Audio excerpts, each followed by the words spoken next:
চা শেষ করে রান্নাঘরে চলে গেলাম নুডলস বানানোর জন্য। এখানে অনেকগুলো পাস্তা আর নুডলস নিয়েছি, এগুলো ভালো করে সেদ্ধ করে নিচ্ছি। আর এখানে রেখেছি ফুলকপি। নুডলস সেদ্ধ হওয়ার পরে এগুলো ভালো করে ওয়াশ করছি। ওয়াশ করার জন্য আমি ঢেলে দিচ্ছি একটা ঝুড়িতে। এরপর আমি এখানে নিয়েছি একটা ডিম, পেঁয়াজ কুচি, কাঁচামরিচ কুচি ও ধনিয়া পাতা কুচি। তারপর এগুলো ভালো করে পরিষ্কার করে এখানে আমি রেখে দিয়েছি। রাখার পরে এখানে যখন আমার ফুলকপিটা সেদ্ধ হয়ে গেছে, তারপর আমি এটাকে নামিয়ে পেঁয়াজ কুচি আর মরিচ কুচি একসাথে নিয়ে তেলে ভেজে নিচ্ছি।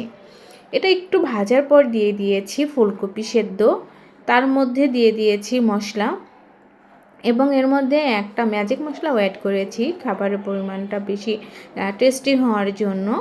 তো দেখো এখানে আমি মশলাগুলো অ্যাড করে নিচ্ছি, তারপরে সবজির সাথে এগুলো আমি ভালো করে মিক্স করে নেব। তো একসাথে মিক্স করার পরে এর মধ্যে দিয়ে দিব একটি ডিম।